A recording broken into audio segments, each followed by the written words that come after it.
Hello and welcome to the Amazing Spider-Man Podcast. Yes, we are not an Amazing Spider-Man Podcast. We are the Amazing Spider-Man Podcast.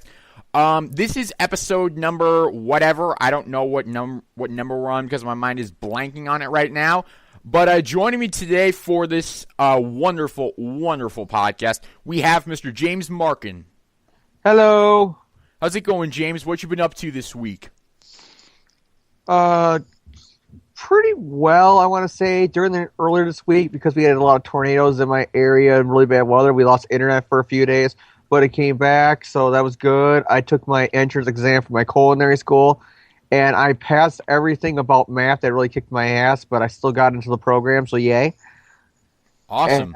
And, so I got that good news, and we got some interesting things about AGR that you guys got to tune in Saturday, because I feel more comfortable saying there. It's not about Power Ranger news. It's about actual podcast stuff. So for people not to think that I'm plugging it, I'm not. I'm just saying that we had some behind-the-scenes stuff that I'm more comfortable discussing Sunday for the episode.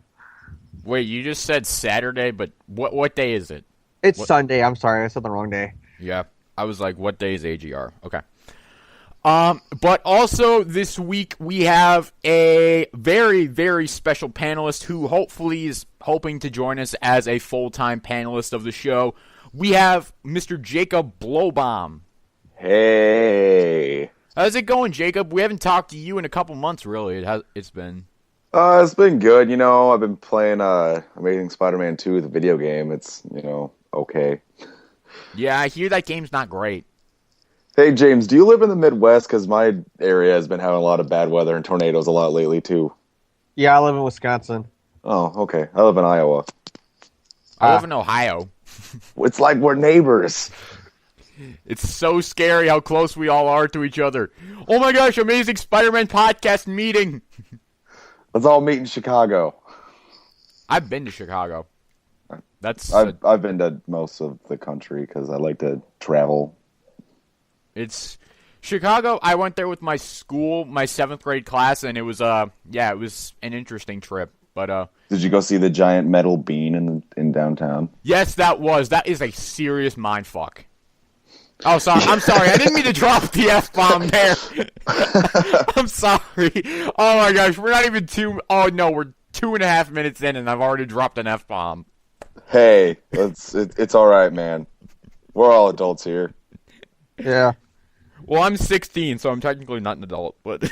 Oh, well, we're all mentally adults here. Yes, I thought you were going to say all mentally unstable, because that could probably describe us, too. We're all older than 12. There, I said it. There we go. All right. But a little bit of housekeeping to deal with before we tackle the news topics of this week, which there really are none because nothing has been going on this week. I guess it's the post-movie drought, news drought, whatever. But I guess we do have a little bit of an announcement to make. Thomas has decided to leave the show. His family obligations are definitely hindering on him, and he says, family obligations are kind of adding up for him, and he says that he doesn't feel he can totally commit to this show while he is dealing with that, so he gave me a letter of resignation one day. I'll be quite honest, I was actually quite surprised by it because I did not wake up that day expecting to lose a podcast co-host. But, I just kind of want to go around the panel because everyone here has podcasted with Thomas before. I just kind of want to go around the panel, say some nice things about Thomas. It's not like he's dead or anything. Hopefully he'll come back to the podcast when he gets things sorted out. But just kind of want to go around the panel and just say some nice things about Thomas. So, Jacob, you were the first one to podcast with him, at least before James. So why don't you go first? Why don't you say some nice things about Thomas? Hey, Thomas, you're a good dude, and I like talking about Spider-Man with you. And if, we lived near each other in America, I'd probably hang out with you. That doesn't sound creepy at all, but okay. I don't mean for it to sound creepy. I'm saying he's a cool guy.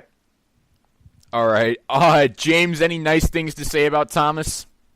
Not as intimate as Jacob's was. Yeah, Thomas, you're a pretty awesome guy. We got along well on the podcast. I'm gonna miss you, bro, and hopefully, me and you can still remain friends and stuff like that. Because I know with busy schedules and stuff like that, this is probably the only time we could ever talk together on the podcast. But hopefully, me and you can keep in touch because you seem like a pretty awesome guy. But you are a teenager, so stay away from my sister. Oh gosh, I don't know. Same. I did the same thing for Effie on AGR, where I'll joke around with him about how he should stay away from my sister. It's a running gag I got. Yeah, and I have a teenage sister too. I feel you.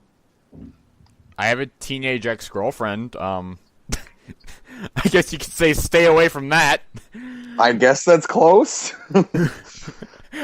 You two have teenage sisters. I have a teenage ex-girlfriend, so I guess okay.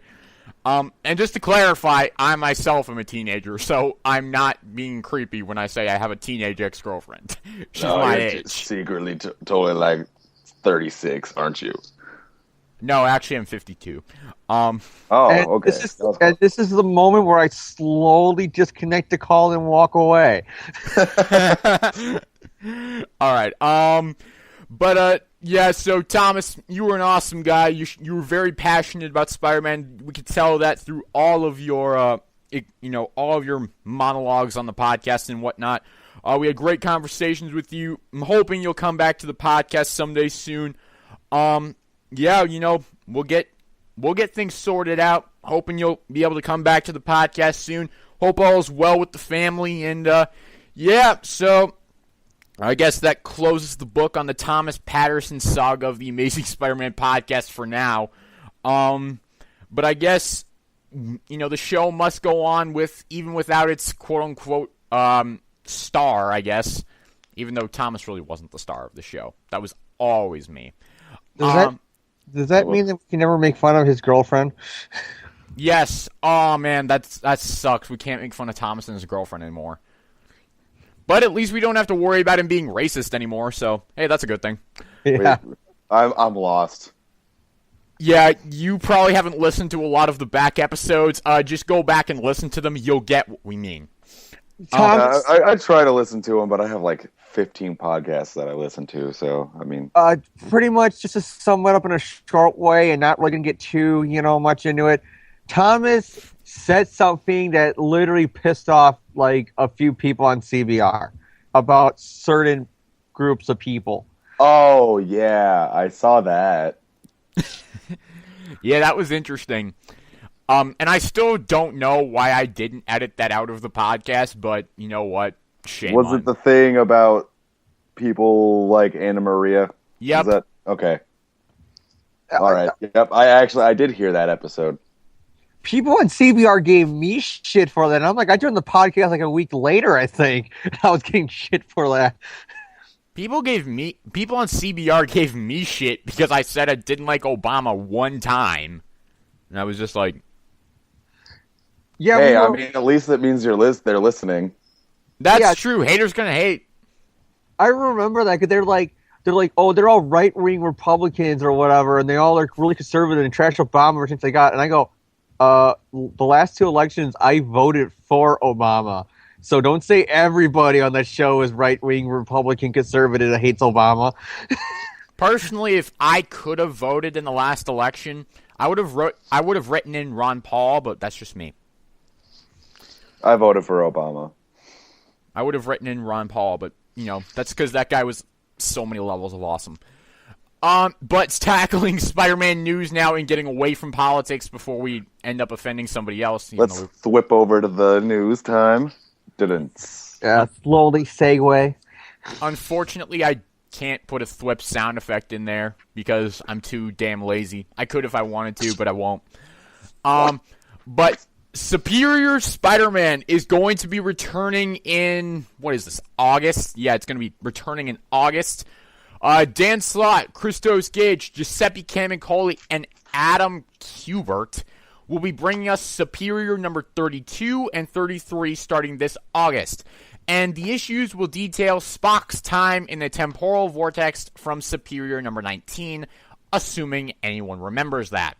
And senior editor Nick Lowe went on to state that this story will kick off the edge of Spider-Verse. So I'll go first with my thoughts on this Spider News topic. Yeah, I just have one question. Why? Do we need this? We don't need this. I was never clamoring for this story. And while I'm a sucker for Kem and Coley's art, I'm honestly not sure I'm going to pick this up because it doesn't need to be here. We don't need it. I'm done with Superior. I've been done with it for months now. Can we please just get rid of it? But of course, this is going to be Dan Slott saying, well, Superior is basically my child, and I will not let my child die. So, ultimately, we will... I've got an incoming call from Jacob Blowbomb. What the hell? I don't know what just happened. What the hell? dude, Jonathan, do you even realize how it sounded? You're like, this is how Dan saw it. He's like, this is my baby, and he won't let it die. He won't have a call from Jacob Blowbomb. I'm not editing that out. I am sorry. I don't know what just happened. It just like silence and then kicked me off. I'm like, Oh gosh. But yes, I don't even know what the hell I was saying. Yeah, this Superior story doesn't need to be here. I don't really want to see it. James, thoughts on Superior 32 and 33? Well, yeah. Well, didn't Dan Slott say that he originally planned for Superior to have Spider-Verse until he was convinced otherwise to make it Peter? I think this... Didn't he? I think so, probably. And so if that's right, then I think that maybe that this is just him writing some ideas that he had for Spider-Verse that were, Spock related that wouldn't fit with Peter. So to get him out of the way, he's doing this. At least I hope that's what all it is. But knowing him in Marvel, Superior did make him a lot of money, so they're going to milk that cash cow as long as they can. Yeah, because I think Superior was probably the best-selling Spider book in like 5 years, I think it was. At least ever since One More Day. Superior was probably the best-selling book they've had. So, it's easy. I can see why they're doing it in terms of cash reasons. But I just, from a creative standpoint, I don't need this. I'm not going to buy it because, honestly, I'm done with Superior. I've been done with it, and I don't want to see it anymore.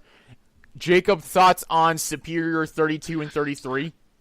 well, I don't want it, but my completionist attitude personality is going to make me buy these two, so I have the full Superior run, just because that's how I do things. But, I mean, I guess it's kind of cool how they're doing it, because it's like, oh yeah, remember when he disappeared for like 5 minutes in Superior 19? Yeah, it's that story, but... Do we really need that story, No, though? we don't, because when I was reading that, I wasn't like, oh, hey, I wonder where he went. I was like, oh, he's got, there he's back. Never mind. Cool. That's it. It's just, I don't want this. I'm sorry. I don't want it. It's like, they're probably going to charge $3.99 for this. I'm not paying $3.99 for a story that really is throwaway. It's probably going to be throwaway. So, I'm ultimately... And because of this, and because of the whole space and time thing, if these two actually sell right, they're going to claim that Otto spent 5 years or something in this vortex before he came back in Peter's body. Even though it makes no sense because that makes Peter older, technically. But he spent 5 years or something, so there were technicality we can do more stories with him in this temporal vortex if they wanted to. Oh, I hope not. A theory that I heard was that Otto was going to plant his consciousness into something in 2099, and that's how he was going to survive, and come back in the 2099 universe, which to me sounds like crap. I'm sorry. That's a crap idea. It's just, Ock doesn't need to come back anytime soon. I've had enough of him. I think he should stay dead for probably about 5 years and then maybe come back and do something different than what he's been doing. I agree. Yeah, it's really not anything special. Yeah, I don't see why they need to write this story. The only thing I mean, we got some preview art for it. Cameron art looks pretty good, but that's really all I can say is, but Cameron art always looks good, so. Yeah, exactly. So, I'm a little bit confused here with the thing. Does that mean he's in the 2099 universe? I don't know, because That's what I was gathering. time travel is a mind screw, for me. See, I didn't drop the F-bomb there. Because I would just find it hilarious if Planet of the Apes style, when Miguel gets back to his time period, he comes back there, and then all of a sudden it's like Otto Land, where Otto Octavius is a hero, and everybody loves Otto, and he's the ruler of the world, and it's like Planet of the Apes, and then Miguel's like, no! Damn you, Otto! Damn you to hell! Oh, gosh. That's interesting. And I can see Slot doing that and saying, see? This is me being cleverly writing my favorite character back into the book. See? Pop culture references. See? Penis joke. Oh my gosh. And to quote a certain person who used to do Spider-Man podcast, see? And Jonah's ex-wife used to make Spider Slayers, because I had to bring that up every 2 issues. All right. Any final thoughts on this Superior Spider-Man returning thing? Meh. No one cares about it, really. Yeah. I'm upset that they already have like about $8 of my dollars, but Oh, see, they don't know. They're gonna have to really convince me to get 8 more of my dollars, because as of right now, I'm not picking this up. I honestly will probably buy it and then immediately put it in a long box after putting the digital code into my iPad. And then have it sit in Comixology cloud limbo for who knows how long. Yeah, if you guys see me in my comic book store buying a copy, it's because I'm really desperate to get toilet paper. Oh, shit! Wow! I did not like Superior. That's my One More Day. Yeah. One More Day, when it came out. Wow. I think that is the biggest knock against Superior we've ever had on this show. I mean, I didn't hate it that much, but... But, yeah, James was the one person who gave it an F, so... Oh, yeah, I heard that podcast. Yeah, that was interesting. Everybody's entitled to their opinions. I will go back on it now. That is not an F now, in my opinion. That is a Z, because I had to go to the last letter of the alphabet to grade it. All right. So I'm guessing that's really all of our thoughts on Superior's quote-unquote epic return. Yeah, really, it's not that special. No one really cares about the return of Superior Spider-Man. I'm sorry. I don't know why I just yawned there. Let's see. Shit, I just lost. Okay, there we go. That was almost bad. But yeah, so we don't really have any final thoughts on Superior Spider-Man returning. So let's see, what other news is there this week? Did anybody hear anything about Spider-Man this week that I might have missed? Because I heard nothing. No. I can check around the internet for a second, but I don't think so. There is literally nothing this week. Welcome to the Amazing Spider-Man podcast, where we Google things to talk about. Yes, because we are that desperate for shit to discuss, because there's nothing. This is the post-movie drought I predicted months ago. And now we have nothing to talk about. I guess we could tackle some listener questions if we want, but... If you want. Yeah, that sounds fun. All right. Yes, we are kind of making up this podcast on the fly because there's literally nothing to talk about this week. Wait, Jonathan, did we talk about whatever the Ultimate Spider-Man Web Warriors is? Thomas and I did, but if you want to mention it, sure. Looks weird. Okay, I'm done. Yeah, I looked it up after you guys talked about it, and I was all like, I hope this is a show, I guess. I don't know. I'll watch it, even though it's not my favorite show, but... When can we, I'm going to press charges against Marvel Animation for assault on my eyes because it's so bad. I wish the voice was different. Yeah, it's Drake Bell. I mean, I used to really like Drake Bell, but he just doesn't fit Spider-Man for me. He was great on Drake and Josh, but as Spider-Man, he sucks. I'm sorry. Yeah, and he's like going bankrupt and everything. The worst part, though, I felt about it was when the Avengers cartoon they had before they did Assemble, but the original one they had. There's Mightiest Heroes. Yeah, how they were going to put Superior, when they were going to put Spectacular Cartoon in the continuity and have all their voice actors return, and without that cast knowing after they recorded their voices for the line, they go to watch the episode when it aired, and all of a sudden Drake Bell and everybody's replacing them. That sucked. That really sucked. I mean, Josh Keaton was fairly, he wasn't really too mad about that, but he said, that kind of stuff happens in voiceover work all the time. But that sucked. I would have loved to have heard Josh Keaton again.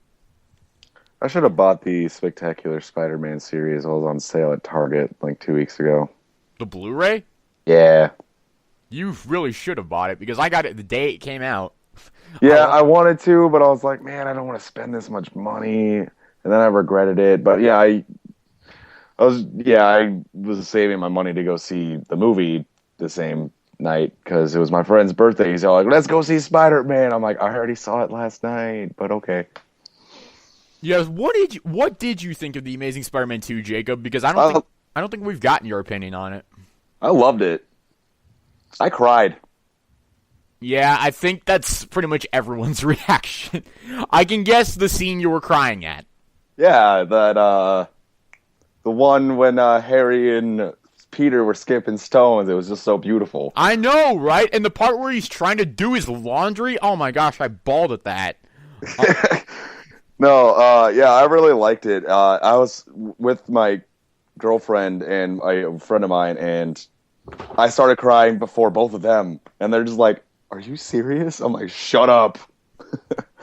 Emma Stone just got her back broken. It's not funny.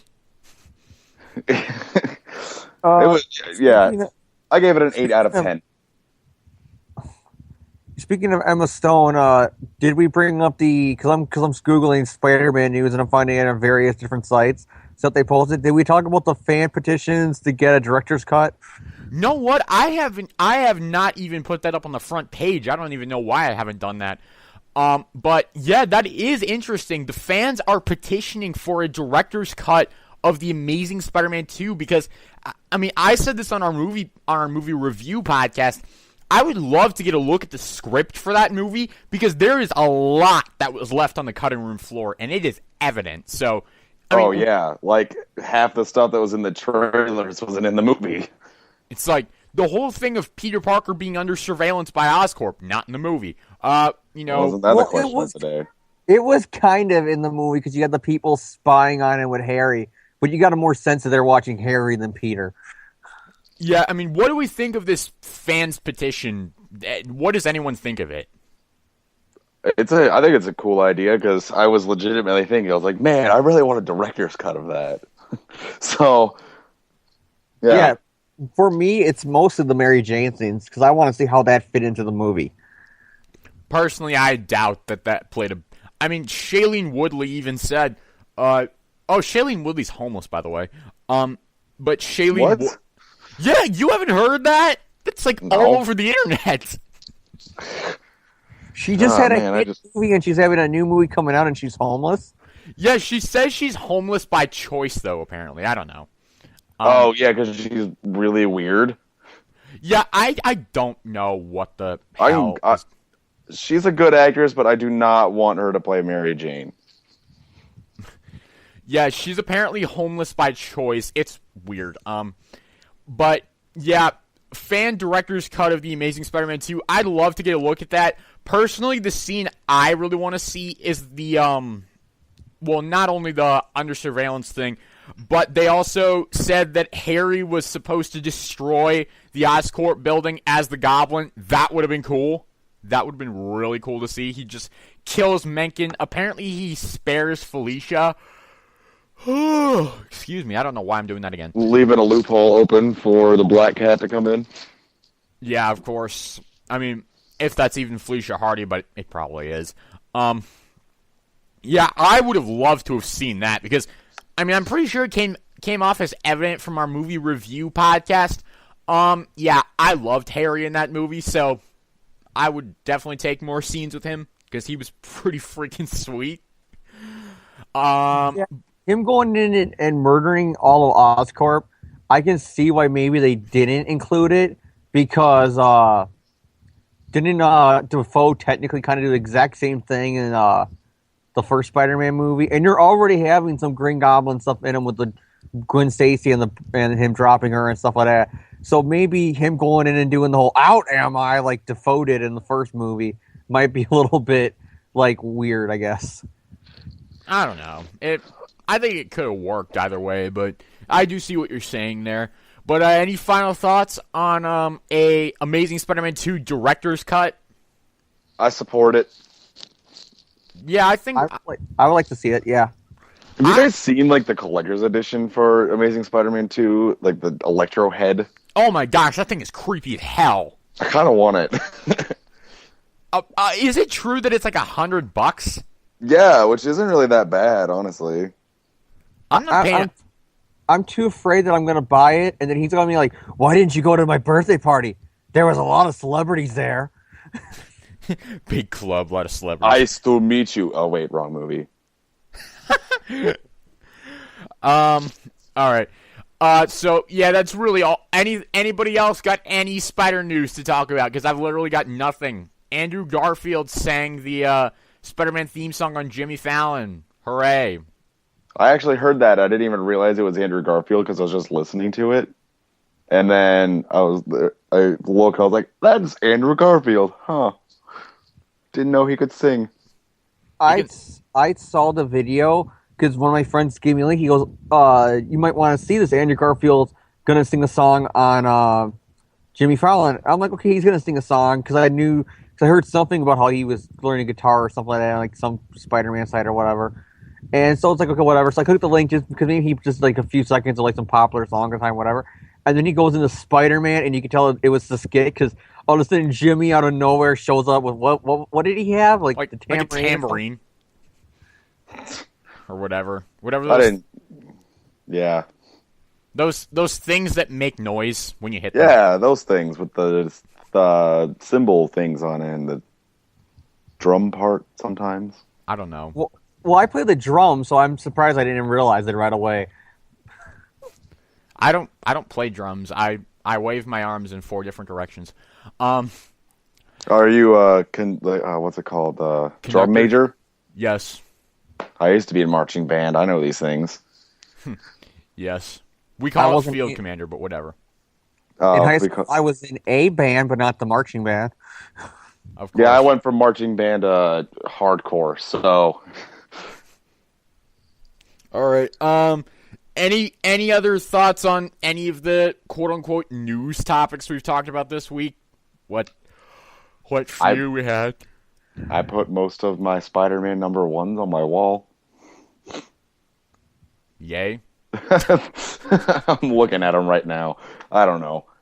There's really nothing to talk about news-wise anymore. There really isn't. I finally found in an old box from a few years ago when we moved my copies of the first Carnage issues. Awesome. I have that. I have those 3 issues. I found Amazing Spider-Man 96 at a flea market a couple weeks ago. That's a damn good issue. For $10. That's a steal. Yeah, I was like, I am buying this. Yeah, when I was like 18, I was down in Chicago for and that was like I saw them there, and they had all 3 parts of the Carnage, the storyline there for like $2-3. So and they were in good condition too. They weren't bad. They weren't like super great, but they were good. And for $3, maybe $4 at the most, I jumped on them. Yes, for anyone who just heard that noise, that was my computer telling me that it completed its scheduled virus scan. Luckily, I do not have any infections, which is awesome. I have all 3 Carnage issues. I got the 361. Is that it? 361, 362, 363. Yeah, I got 361 for $15 at my old comic shop, and I was just like, "Oh, hey, I have $15 and I want that." So getting that, and then I found 362 and 363 at a mini convention here in town. I also have 300, which I found at a comic shop too for like Nice. $36. I was just like, they was just sitting behind the counter, and I was like, "Is that for sale?" And they're like, "Yeah." I'm like, "How much?" So there's like, "Well, we're gonna put it up for 45, but if you want it, you can have it for 35." I'm like, "Sold. I'll get it tomorrow." Yeah, the coolest part about those Carnage issues is either the first one or the last one, or maybe even the middle issue. But during like the letters page, they bring up the James Cameron movie. It's kind of funny. They're like, "Breaking news: Spider-Man's getting a movie, and James Cameron from Terminator is going to direct it." And they're all bragging about it, and it never happened. All right. Well, I guess we can tackle reviews now. We got Amazing Spider-Man 35, 36, 37, and 38. 4 issues of Amazing Spider-Man Volume 1. We are nearing the end of the Ditko era. In fact, at the end of this review session, we will be at the end of the Ditko era, which I think is insanely cool. It's impressive to me that we've managed to get through a whole era of Spider-Man comics without shutting this podcast down. So, I think that's pretty cool. But in terms of Amazing Spider-Man number 35, James, why don't you give us a little breakdown of this issue? 35? Okay, let me pull up my thing for it. As we hear James outside the window. Yeah, I had to put my computer down for a second, so it's right next to the fan, sorry. So what did you have for lunch today, Jacob? I haven't eaten lunch yet. I'm gonna go to Taco Bell once we're done with this podcast. That's fun. I ate tacos.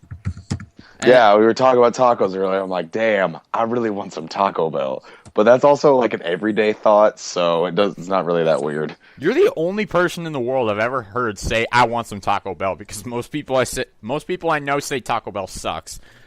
Most people you know are wrong. Yes, for those of you who can't tell, we're stalling for time while James gets his shit ready. And that's why we're talking about tacos.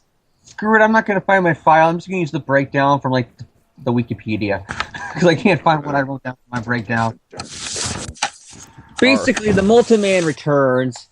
Multiman goes, sees a judge, and the judge takes pity on him, so he lets him go without punishment, since that's how it works.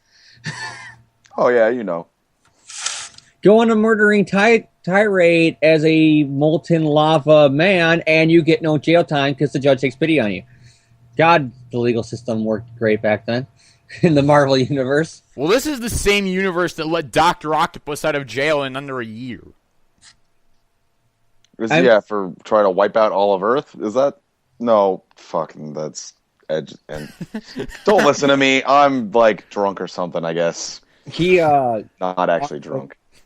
Otto'd hijacked and took hostage people in a nuclear factory. So yeah. Or for some reason I was thinking recent Spider-Man, not like, Classic. My mind's all gone. Just keep Molten Man, go. Yeah, start holding the country ransom by starting a nuclear war, and he only got 7 issues? All right. But yeah, back to Multiman. Basically, Multiman gets out, and he has no intention of becoming a good guy. He's going to use it to do his bad stuff he's been doing. So Spider-Man has to go track him down, and they fight in a jewelry store. And Peter basically finds out that Ned wants to marry Betty, and that she's ran off to the West Coast. Because that's what Betty does. Whenever drama gets bad, Betty gets going. And when I mean gets going, I mean she's on the first plane out of there. So, does anybody else want to go? I was just waiting for you to say something. Yeah, what are your thoughts on this issue, James? Like, what were your pros, cons, and, all that wonderful shit? Well, I gotta admit, I read this issue, but I skimmed it because it's not really one of my favorites. So I mostly just looked at the artwork and read a few panels here and there when I read it. Because I'd read this years before and I didn't really like the story. It's just weird, like the beginning with the whole, that's like Chief O'Hare from the Batman show at the same time period level of logic with the cops. And it's just Spider-Man fights Molten Man. You get the isn't the Liz Allen thing here where he bumps into her? No, that was like 5 issues ago. Oh yeah, so Wasn't that the first Molten Man? No, that was like, no, the first Molten Man was when they all graduated from Midtown High, and then Then Peter runs into Liz 2 issues later, and then she's not seen again until like 132 or something. she's not seen again until after Gwen died, and then it was, holy crap, we need a blonde girl. Yes, pretty much, because blondes are the answer to everything. Yeah, exactly. So yeah, it was basically just that. It was just Molten Man just gets out of jail because of reasons, and he fights Spider-Man because, he's evil, and Betty runs away. Yes. They all live happily ever after. Well, not Peter, but... Yeah, except not at all. What's your grade, James? My grade? Yes. I would give it about a C. Alright, my breakdown of this issue. I'll start off with my grade. My grade is a C-. I didn't really enjoy this issue that much. It was the action was not the greatest. The defeat of Molten Man, Spider-Man defeating him the exact same way he did in issue number 28 was the most disappointing thing I've seen in probably the entire Ditko era, because it was just like, wow, you really are doing the same exact thing again? Are you kidding me? Yeah, that was really, really weak, and I did not like that at all. The plot was okay. It wasn't really that spectacular. And Peter walks into the Daily Bugle expecting to see Betty, and he's being awfully nice to her. Wait a minute, weren't you just, like, shutting her out last issue? Yeah, are you as bipolar as she is? So, C- out of me. There's really not a lot to talk about with this issue. It's a fairly disappointing issue, I'll be quite honest with you, and it's not that wonderful. Jacob, thoughts and grade on Amazing 35? Yeah, it feels like just kind of like a filler issue, honestly, but I would also give it about a C. The artwork was good, because, Steve Ditko. We all love Steve Ditko. I love it how in the final panel, well, I'm looking at the Essentials, so I don't know what it is, so maybe people who have the color version can explain to me, but it looks like the glass fragments from the frame are making shapes of Betty's head. Like, you can kind of see her hairstyle and a human head shape. I guess, yeah. I guess. I think I know what you're talking about. But, any other final thoughts on Amazing Spider-Man number 35? It was decent. Awesome. They're really pimping out the new villain on the final panel. Yeah, because they know their next issue is not going to sell well. Because Next-ish. Yeah, because they know their next issue is not going to sell well because it has a lame villain. Which brings us to Amazing Spider-Man number 36. This one features the origin of the Looter, who, according to Newsarama, is one of the top 10 worst Spider-Man villains of all time. Not really surprising. Yeah. Basically, the Looter gets, hit with some gas from a meteor and gains, these superpowers. Spider-Man goes after him, but he's also dealing with troubles at Empire State University, specifically with Gwen Stacy. She's not really willing to even give him the time of day, so ultimately there's that drama. Spider-Man defeats the Looter, blah, blah, blah, blah, blah. No one really cares.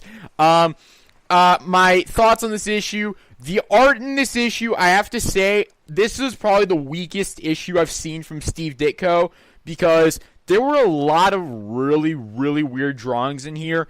I just want to point out one that I found especially weird. Page 15, panel 5. That is the creepiest expression I've ever seen on anyone's face before with Gwen Stacy.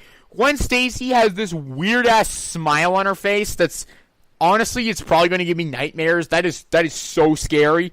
Oh, God, I just... Yeah, I was actually flipping through the book and saw that. It is the creepiest thing I've ever seen. That is... Okay, people... Oh my gosh, are we losing James? I was going to say kids when I was a kid, that sounds... But people when I was a kid, remember an old cartoon called Street Sharks? And they had a villain called Piranha's Head, and that looks just like it, but only with a blonde wig. Holy shit. Yes, it's just that is the creepiest art or drawing of Gwen Stacy I have ever seen in my entire life. But yeah, I didn't like that Gwen was pretty much acting like Betty Brant in this issue. It was not really that fun to read because it's like, oh, Gwen's just going to be portrayed as the classic Silver Age girlfriend. Wonderful. I was hoping we really had kind of gotten away from that with when Betty left the books. But that's a pro for the issue. Betty isn't in it. That's awesome. Because I hate Betty. But the Looter is an alright villain, I guess. He's not really anything special. I really don't have a lot of good things to say about him, but I don't really have anything bad to say about him either. He's alright. He's got a decent design, but ultimately nothing in this issue really made me care about the character at all, so ultimately I didn't feel he was that great. And then it was good to see Peter Parker's college life again, because we hadn't really seen that in the past couple of issues.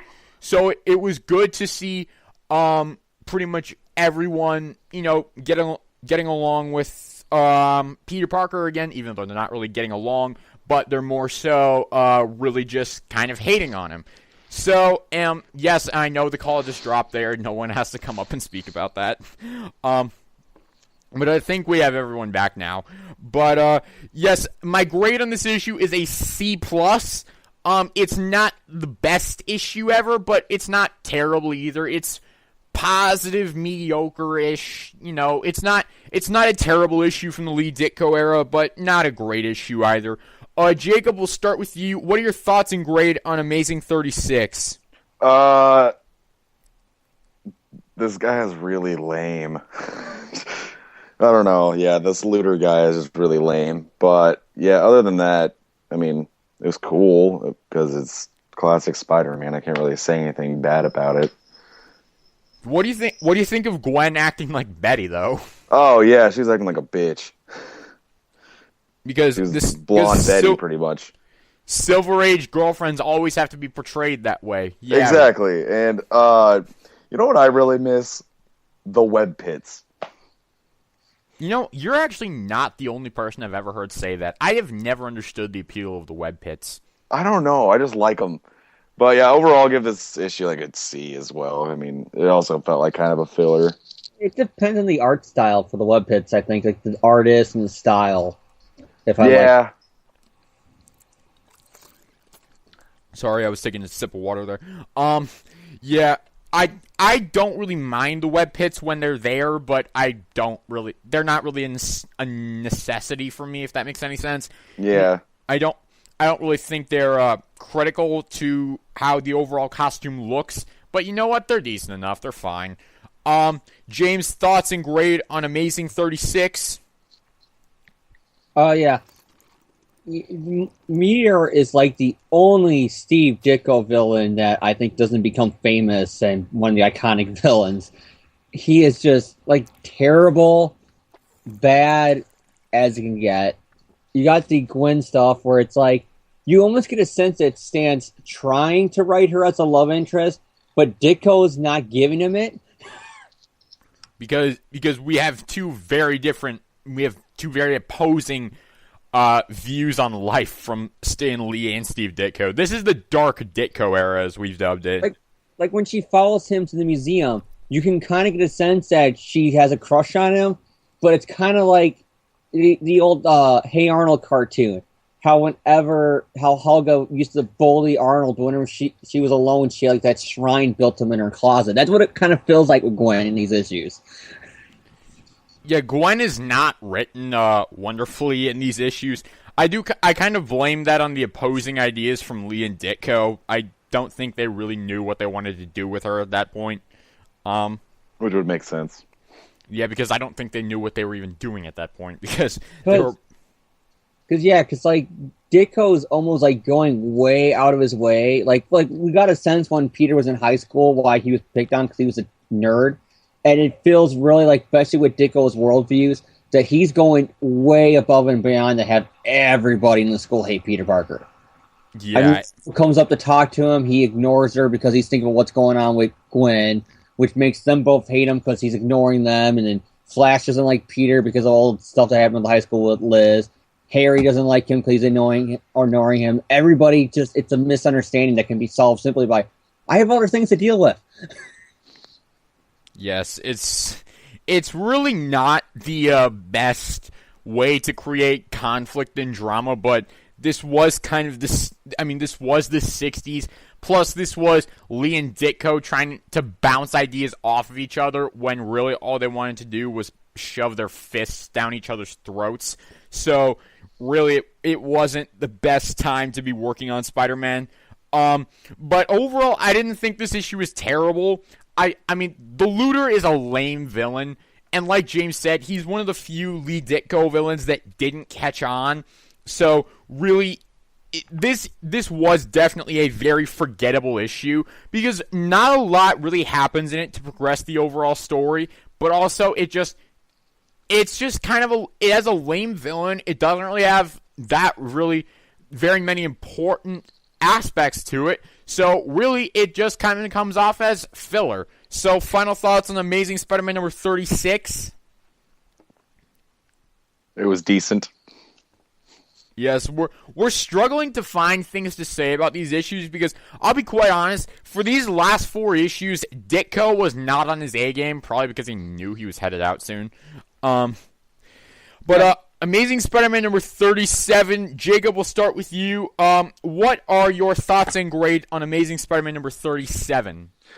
I like this one because it actually had like plot development with the whole Green Goblin mystery thing. I don't know, and robots are cool. Hashtag I love robots. Hashtag robots forever. And I don't know.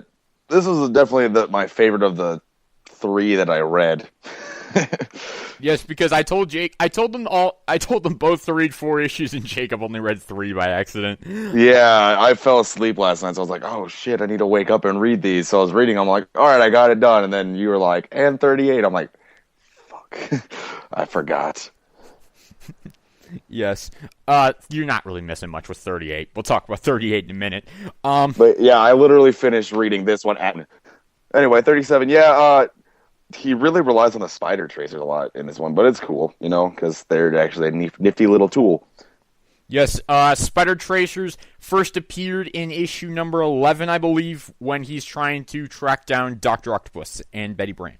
That's a little bit of Spider trivia there for you. But James, thoughts and we didn't even get Jacob's grade. I'm gonna give this one a B. All right, James, thoughts and grade on Amazing 37. There's not really much for the plot of the story. It's just mad scientist goes mad, so Spider-Man has to stop him. But there is a few points I want to bring up, like the final panel on page 16.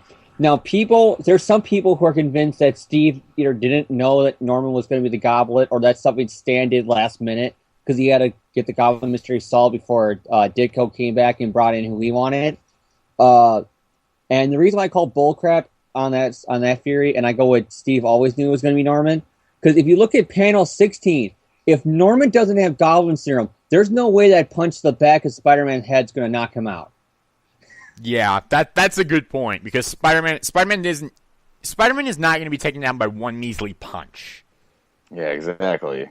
But from a normal guy, at least, So yeah. I definitely agree with James on that point. Samesies. And then you got the panel at the end where you have the rifle pointing in from the building, and Spider-Man goes to the window, and you realize there's no way somebody could have been on that ledge. Well, if it's Norman, because we know it's Norman with the rifle, the only way he could have got up there is the glider. Absolutely. Exactly. So I like the plot development for the Goblin mystery here. Even though it's not direct plot development, we still, it's implied. Implied plot development. And this is the first issue in which Norman Osborn gets a line of dialogue, and he gets, he's kind of heavily featured in this issue, which I thought was kind of cool. And of course, we get that classic relationship between him and Harry, which Harry says, "Oh, Dad, what are we gonna do?" And Norman's just like, "Don't you ever shut up." That's just the classic relationship between Norman Osborn and Harry. It's classic, and it definitely emanates off well in this issue. Any other thoughts, James? Just that I like when you notice stuff like that. Now you go back with Ditko doing interviews not interviews, but like those essays he's doing where he says, "Yeah, we always planned it," and now you can go back and see the seeds almost that people missed for decades. And it's just a cool issue. I mean, it is really cool how you see like the Norman and Harry relationship that just goes through the new movie in that one scene you still got. That is this relationship to a core, and so it's really great to see the first issue where you see Harry coming to talk to his dad, and his dad doesn't want anything to do with him. Yes, and obviously, I mean, it's set up from the get-go that Norman is not a good guy, because he's portrayed as a very shady character, not only through his inner monologue, but also through his facial expressions and artwork and all of that. So Norman is definitely a very interesting character in this issue, and one that really would go on to be a very famous character, obviously. But do we ever think Lee and Ditko ever intended for Norman to get as much popularity as he did? I don't think so. Because what made Norman over the top with the popularity was the death of Gwen Stacy, and if Stan Lee and Ditko were still in the book, we weren't going to get that story, I don't think. Oh no, I don't think we ever would have gotten the death of Gwen Stacy had Stan Lee not left the book and given it to Gary Conway. I mean, because the death of Gwen was pretty much all Gary Conway's idea. So, well, he originally wanted it to be Aunt May until Ramita and Stanley convinced him, "No, you got to keep her in the book." And then he's like, "Okay, it'll be Gwen." Yeah, pretty much. That's pretty much how things go down. But my thoughts on this issue. Oh, what's your grade, James? Why do I keep forgetting to have people give the grades? I'll give this one a B, and it's mostly just for the Goblin stuff with Norman and his relationship, and you get to see the early Norman Osborn who's in a lot of ways still the man that we all know and hate today. Yes. But I also like it too because I'm just looking back at that panel on 16, and he's even grinning like the damn Goblin when he's punching. Exactly. All right. My grade on this issue is a B+. This was easily my favorite out of the 4 issues that we're covering this week. First of all, this is the basic big introduction for Norman Osborn, and I thought it was fantastic. Like I said, Norman is portrayed as a very, very shady character in this issue, and I loved it. The Peter Gwen scene I thought was very interesting because Peter basically bitches her out, which was an interesting thing to do. And then, of course, he does that and he says, "Drat that crazy temper of mine. Now I've really put my foot in it." That was really kind of interesting, and I got a kick out of that scene. It was kind of funny to me, and ultimately it was entertaining. The action in this issue was good. I like the inclusion of Patch, a.k.a. Frederick Foswell. I love how they incorporated him into the action. Of course, the plot of Mendelstrom just wanting revenge against Norman Osborn. It's a classic 60s plot. It's not really that amazing, but I think that ultimately it's a decent plot enough for what it is. Like I said, I gave this issue a B+. I thoroughly enjoyed it, and I think that a lot of it is very, very good. So, final thoughts on Amazing Spider-Man number 37? It was good. I like this. Yeah, like you said, this was my favorite of the ones of this little block. All right. And our final issue today is Amazing Spider-Man 38. I'll go first on this one because I'm probably going to have the most to say about it. First of all, the villain in this issue is the stupidest villain I've ever seen. Why are the wrestlers... because Norman Osborn puts a reward on Spider-Man's head, a $20,000 reward for his defeat, and it's supposedly only going to the underworld, but apparently later in the issue, some wrestlers know about it too, so that's a continuity error.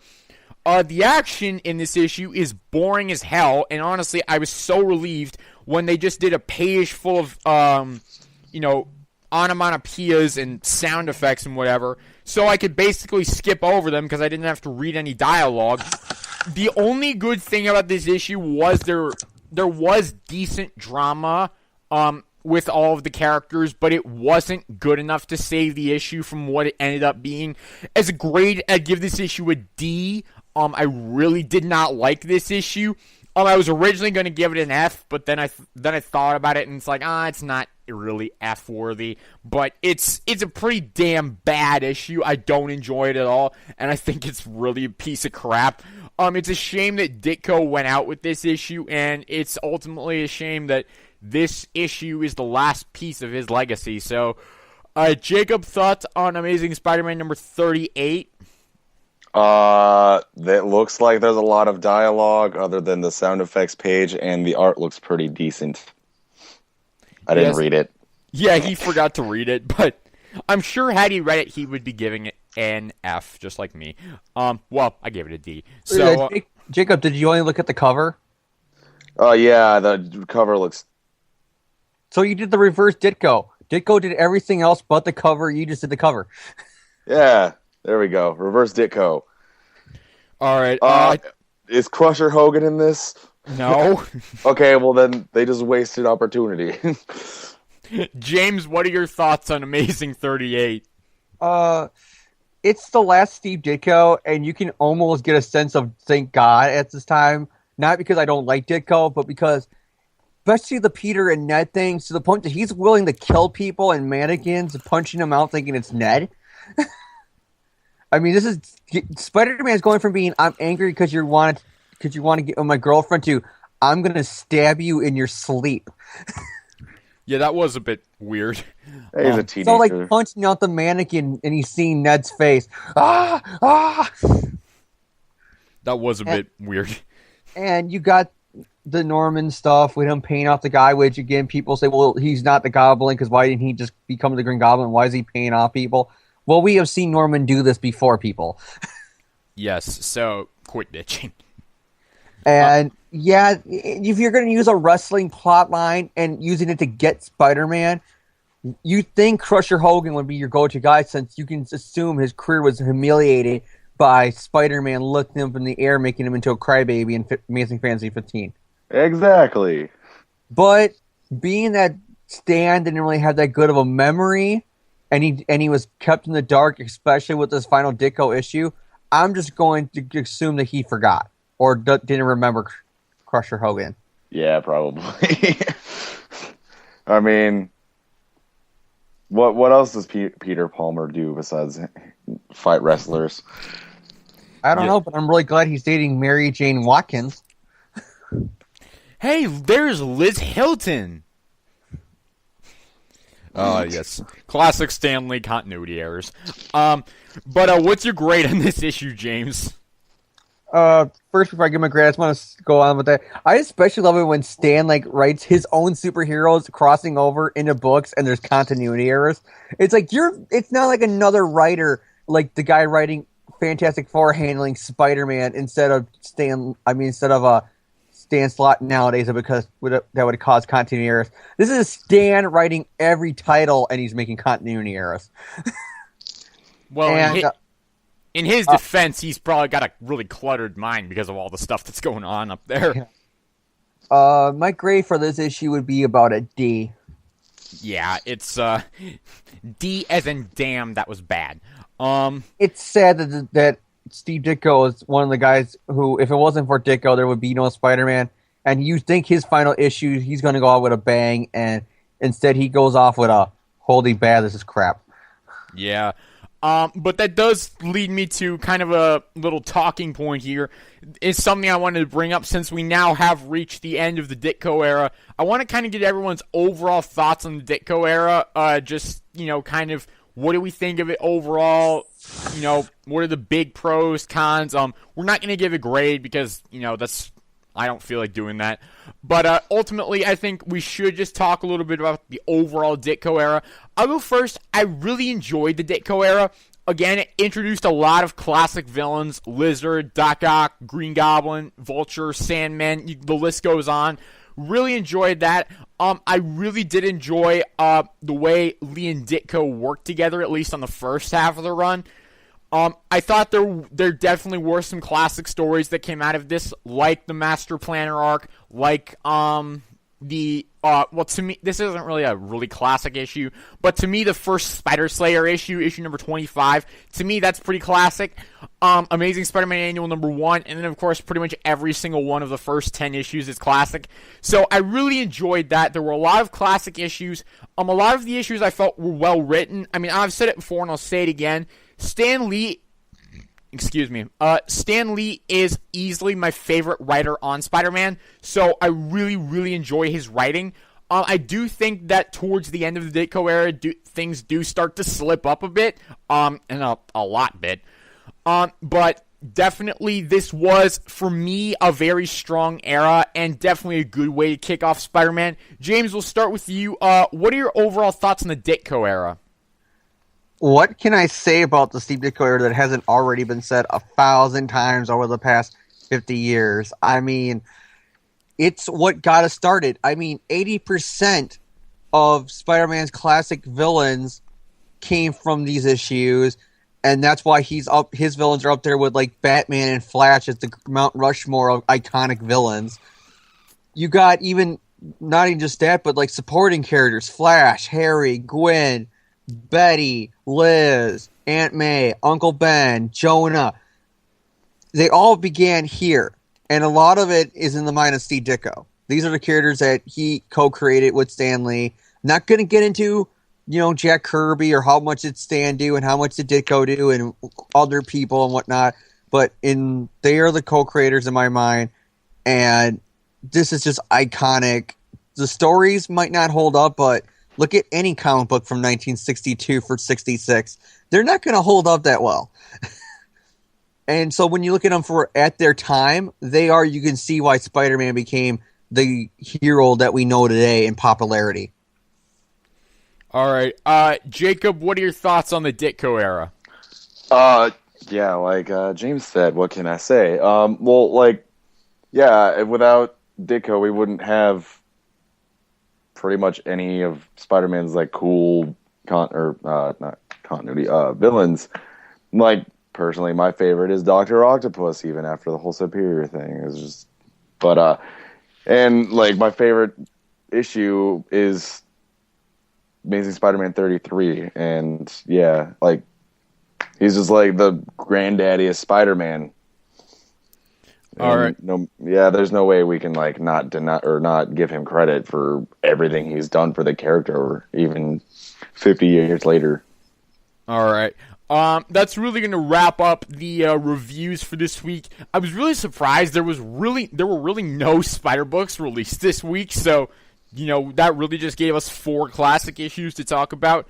But, that's going to wrap up our classic reviews for the week and our reviews of the Ditko era. Next week, expect us to start on the John Romita Sr. era, which I'm really looking forward to. So that's pretty much going to do it for this episode of the podcast. So, Jacob, final words for the listeners before we sign off? Go get Marvel Unlimited and read the Ditko era or the Essentials. Or the Omnibus. Just some way, find those issues and read them. All right, and no, I'm not promoting AGR. I already said in the beginning, John, because don't worry about that. All I can say here is just get ready, people, for next week, because when we get into the John Romita stuff, get ready for out of nowhere. Everybody goes from, I hate you, Peter. I hate you, too, to me. I'm sorry, Peter. I'm sorry, too. Yes, that will be an interesting transition. Well, if you can call it a transition. More like just shoehorning things in. Gwen goes from being a bitch into the iconic Gwen we know today. Harry goes from being snuck-up rich kid to the Harry we know today. Flash goes from being the bully to being the rough and smart aleck, sarcastic friend of Peter Parker. What was Harry on acid? Was that in the Romita era? That was in the very late Stan Lee run. Okay, so like 96-ish. Yeah, it's like because I got the Essentials. It's in like the volume right before the death of Gwen. Okay, all right. I couldn't remember when it was. Yeah. My final words for the listeners are, keep checking out the AmazingSpiderman.com, dashes in between every word. Just basically keep reading Spider-Man, and hope you're all having a better week than I am. I won't go into it here, but if you're wondering why I'm not as chipper on this podcast, haven't had a very good week. So, yeah, but other than that, we will see you guys later. Go see Godzilla.